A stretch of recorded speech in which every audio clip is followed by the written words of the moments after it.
Let me ask you a question. If I gave you 30 extra yards off the tee tomorrow, how much would that change your game?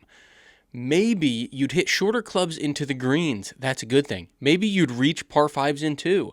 Maybe you'd finally break 90. Now, here's the crazy part. You may already have those 30 yards, and you may be giving them away on almost every tee shot. Not because you're weak, not because you're getting older, not because you need a new driver, because you're stealing distance from yourself. And most golfers don't even realize they're doing it. Most golfers think distance comes from one thing, swing speed. So they chase speed training, longer drivers, new equipment, more power. But after working with and watching tons of golfers, I've noticed something interesting. Most golfers aren't suffering from a speed problem. They're suffering from trust gaps and power leaks, and that gap is quietly costing them yards every single round. Today, I'm going to show you exactly where those yards disappear and how to get them back without changing your swing. Let's start with something you've probably experienced. You go to the range, you hit a drive, then another, and eventually you absolutely flush one. The sound is different, the flight is different, the distance is different, and for a moment you think, there it is. You know the shot I'm talking about. It's the one that feels effortless. The one that flies 20 or 30 yards farther than your normal shot. The one that makes you think, why can't I do this every time? But here's what most golfers miss. The shot isn't an accident. It's evidence. Evidence that the distance already exists. Your body already knows how to create it. The problem isn't producing it. The problem is trusting it. That's where the distance trust gap begins. So there's a swing thought tax, and that's something we started talking about recently. One swing thought usually isn't a problem. 5 swing thoughts are. Because every thought demands attention, and your attention is limited, especially when you step up on the ball. Now, I'm not a pro by any means. We all know that. I say it all the time. If you want a pro, if you want a professional coach, go get one. That's fine. I'm here because I've been working over the last 2 years to come back into golf, to learn the game, to find ways that I've researched and I've tried to help you play better. And what I've realized is the biggest thing for me isn't my mechanics, it's not my swing, it's not course management to some extent, it's what's going on up here. And if you can fix that, your golf is going to be so much better. Think about the last time you absolutely flushed a drive. What were you thinking? Probably not much. I know for me, it was the rain started coming in, I just had to hit. Maybe one simple cue, maybe just the target, maybe nothing at all. Maybe you were playing a song in your head like I do. Now think about the drive that went nowhere. How many thoughts were running through your head? For me, it's setup, swing, follow through. All of those things hurt you. For most golfers, it's a completely different experience, and here's what nobody tells you. Every swing thought charges a tax, not a money tax, a performance tax, a speed tax, a freedom tax, a distance tax. The more thought you add, the more distance you remove from your drive. Now let's take that same golfer to the first tee. Same body, same driver, same swing, but suddenly something changes. Now there's trouble to your right, trees to your left, scorecard pressure. You want to play well. People are watching you, and your brain starts protecting you, not helping you, protecting you.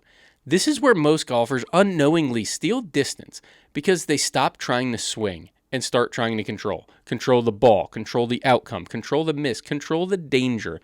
And every time control increases, speed decreases, freedom disappears, and distance is gone. So why do your longest drives feel effortless? The longest drives most golfers hit don't feel harder. They feel easier. That's the strange part.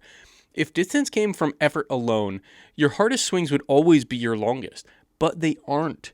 Your longest drives usually happen when you're committed, you're free, you're reacting, you're not steering the ball. In other words, they happen when swing thoughts disappear. That's not an accident. That's evidence. Evidence that your body already knows how to create speed. The problem isn't creating it. The problem is getting your brain out of the way. The biggest distance thief in golf isn't age. It isn't flexibility. It isn't equipment. It's hesitation. Think about it. Have you ever stood over a drive and thought, just don't hit it right, or don't swing too hard, or let's just get this one in play? Don't do that. If you do that, step off the ball. I tell people that all the time. Those sound like harmless thoughts, but they're actually instructions, and your body listens every single time. The moment you shift from commit to the shot to protect against the miss, you begin stealing distance. Not because you're trying to, because your brain is trying to keep you safe. This is why I want you to think differently about distance. Most golfers have a number in their head. My driver goes 220, my driver goes 240, my driver goes 250. Lately, I've been hitting 270, but that's not your distance. That's your average. Your average hides potential. What matters is your distance profile, your shortest drives, your average drives, your best drives, because somewhere inside that profile is proof of what's already possible. The best drive isn't a miracle, it's evidence, like we said before. Evidence that more distance already exists. The question becomes, why does it only show up occasionally? And the answer is usually trust. One of the biggest mistakes golfers make is thinking distance only matters with the driver, but distance affects every club in your bag. That's why it fits into the full bag framework that we talk about all the time. If you're losing 20 yards off the tee, you're hitting longer clubs into the greens. Longer clubs create bigger misses. Bigger misses create harder recoveries. Harder recoveries create higher scores. And suddenly, the problem isn't the driver anymore. The entire round just got harder. 1 stolen yard becomes 10. 10 becomes 20. 20 becomes strokes. The distance trust gap is a thinking gap. Most golfers think distance trust gap is physical. It isn't. The gap starts mentally. It's up here. Because the moment you stop trusting the shot, you start adding thoughts. And the moment you start adding thoughts, you start adding control. And the moment you add control, you start removing speed. So what looks like a distance problem is often a thinking problem first. And honestly, that's something that I realized when I played high school golf. The more I thought, the worse I played. If I had a bad hole and kept thinking about it, it became a problem. It turned into 2 bad holes, 3 bad holes, a bad round, we lost. What I started to do was not think so much. After I left a hole, that hole was over.